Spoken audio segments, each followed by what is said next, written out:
Following 4 years of ownership, I thought I might offer a retrospective few brief points on the ownership of the R1250GS. Now, I'll keep it brief and I'll just keep it down to the significant changes which I found over the previous model. And really, I guess it boils down to two things. Firstly is the suspension.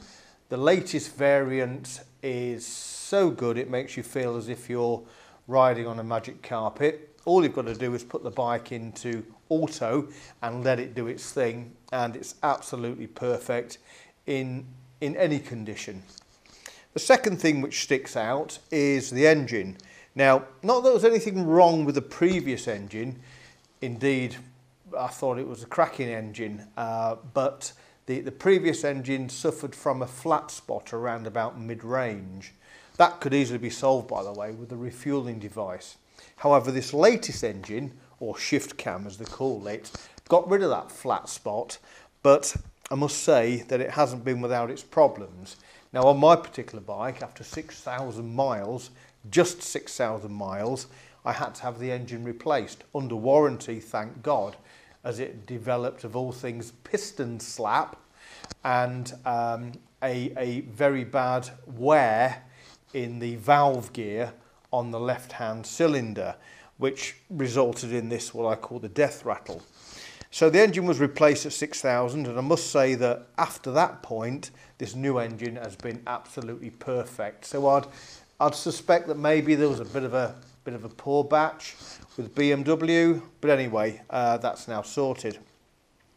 Other than that, the bike remains very, very similar to the previous model, with really just the major change being the engine and of course the suspension I've already mentioned.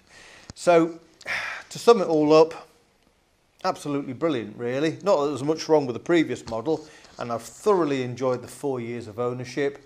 It's been a delight to ride and use and enjoy, and I suppose looking back on it, the only optional extras, aftermarket parts I would suggest would be engine bars, because these valve covers are very expensive if you've got to replace them if you drop the bike.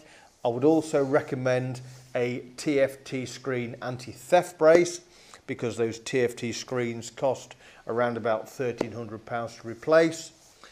Windscreen screen strengthening brackets, because the screen does wobble like you wouldn't know, and possibly a front engine protector to guard against stone chips, and finally a mud sling, because the back of the bike and the back of your legs can get covered in muck when you're riding in poor conditions.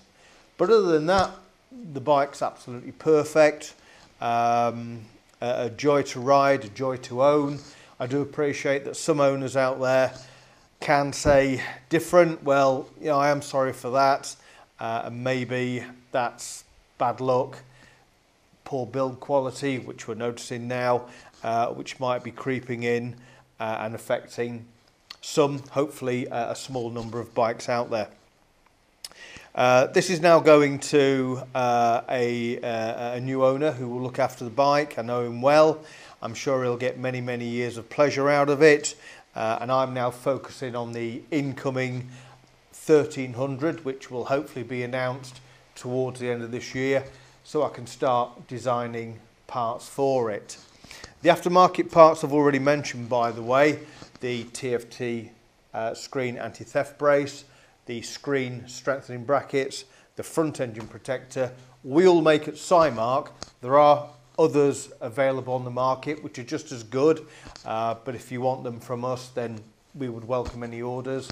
And the mud sling I purchased from Nippy Norman. If anybody's got any other questions about the bike, as I said, I want to keep this brief, then don't hesitate to contact me, and I'll be very happy to waffle on. Oh, one last thing: the engine bars, they're also Wonderlick manufacture, purchased through Nippy Norman. Well, thanks for watching. I hope if you've got a 1250, you've had great times on the bike. Ride safe and bye for now.